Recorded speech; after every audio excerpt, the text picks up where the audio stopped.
कुछ पल ऐसे होते हैं जो सिर्फ जख्म ही नहीं देते बल्कि ज़िंदगी का असली मकसद बता जाते हैं। मैं बात कर रहा हूँ पहलगाम में हुए उस कायरतापूर्ण और घिनौने हमले की।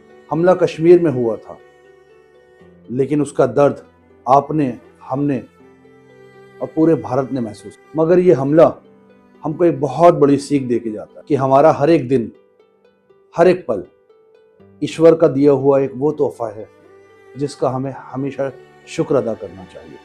हमें अपने ड्रीम्स को, अपनी फैमिली को, अपनी मिट्टी को, अपनी ज़िंदगी को बहुत ईमानदारी के साथ जीना चाहिए, क्योंकि क्या पता कौन सा पल हमारा आखिरी पल हो। पहलगाम हमले के बाद भारत सरकार ने पाकिस्तान के खिलाफ पूरी तरह से मोर्चा खोल दिया है।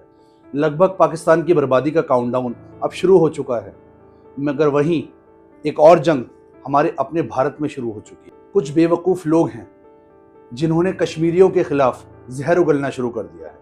कश्मीरी छात्र जो ऑलरेडी हमारे भारत की अलग अलग स्टेट्स में पढ़ रहे हैं, या फिर कश्मीरी आवाम जो कि अलग अलग स्टेट्स में रह रहे हैं, कुछ लोगों ने अपनी घिनौनी राजनीति को चमकाने के लिए उनका विरोध करना शुरू कर दिया। जिस वक्त हम लोगों को एकजुट होकर एक साथ खड़ा होना चाहिए अपने देश के लिए, अपनी सरकार के साथ, उस वक्त कुछ बेवकूफ़ नफरत फैलाने में लगे हुए हैं। शाहरुख खान की मूवी का एक डायलॉग है कि मैं तो उनके अगेंस्ट गोल नहीं मार सका, लेकिन वो मार गए मेरे खिलाफ, मेरे मुल्क के खिलाफ, मेरी कौम के खिलाफ। कई जगहों से खबरें आ रही हैं कि कश्मीरी छात्र जो कि देश के अलग अलग शहरों में पढ़ रहे हैं, उनके ऊपर हमले किए जा रहे हैं, उनका विरोध किया जा रहा है। वो छात्र अपने आने वाले कल को बेहतर करने के लिए पढ़ाई कर रहे हैं और ये बेवकूफ़ उनको परेशान कर रहे हैं। आज मिले गम या उनके साथ हुई ज्यादती कहीं आने वाले वक्त में तबाही का कारण ना बन जाए। जिन्होंने इस दर्दनाक हादसे को अंजाम दिया वो कायर आतंकवादी थे जो कि प्यार, मोहब्बत, भाईचारा, कश्मीर में हो रहा डेवलपमेंट या हमारे सिस्टम का विरोध करते हैं। लेकिन जो स्टूडेंट भारत के अलग अलग शहरों में पढ़ रहे हैं, ये उस रूढ़िवादी सोच को चेंज करने की ही तो एक पहल है।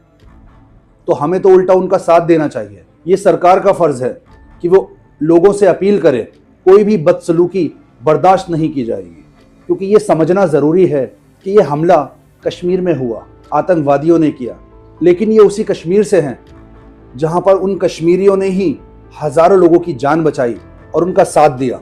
जगह जगह से खबरें आ रही हैं कि किस तरह से घोड़े वालों ने, खच्चर वालों ने लोगों की मदद की, कैसे कैसे उनको छुपाया, क्योंकि मिलिट्री को तो आने में लगभग 22-23 मिनट का वक्त लगा, लेकिन उस बीच के अंदर उन कश्मीरियों ने ही घायलों को अस्पताल पहुंचाने में मदद की। तो वो तो मदद कर रहे थे और आज हम उनके बच्चों के साथ ये व्यवहार कर रहे हैं।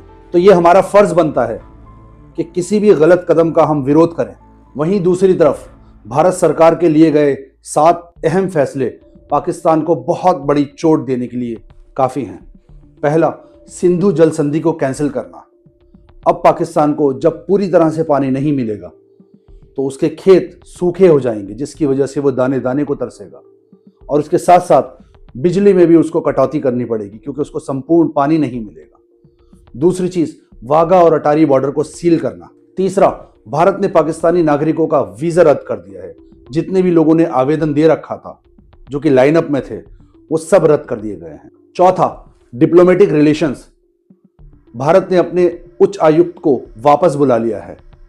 इसी तरह से जो हमारे भारत के अंदर पाकिस्तानी राजनयिक हैं, उनको भी यहाँ से वापस जाने का आदेश दे दिया गया है। पांचवा, एक्स्ट्रा फोर्स और एक्शन। पूरे बॉर्डर की सुरक्षा बढ़ा दी गई है और जो भी आतंकी थे या उनका साथ देने वाले थे, उनके घरों को ध्वस्त कर दिया गया है। छठा, पाकिस्तानी नागरिकों को वापस भेजना।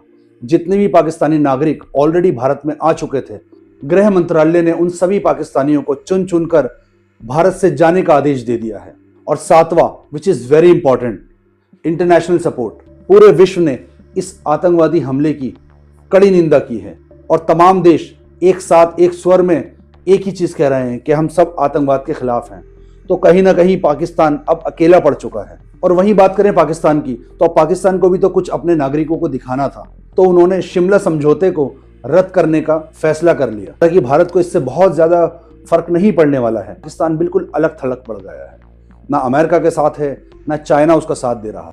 और बीच बीच में वो गीदड़ भपकियां दे रहे हैं जंग की, परमाणु हमले की, जबकि ये सब जानते हैं कि अगर आमने सामने भारत और पाकिस्तान का युद्ध होता है तो पाकिस्तान की हैसियत एक दिन भी टिकने की नहीं है भारत के सामने। लेकिन अब सजा तो भुगतनी पड़ेगी इन आतंकी संगठनों को अपने यहाँ पनाह देने की। संगठनों को अपनी सरहद के अंदर पालना पाकिस्तान के वजूद में आखिरी कील साबित होगी।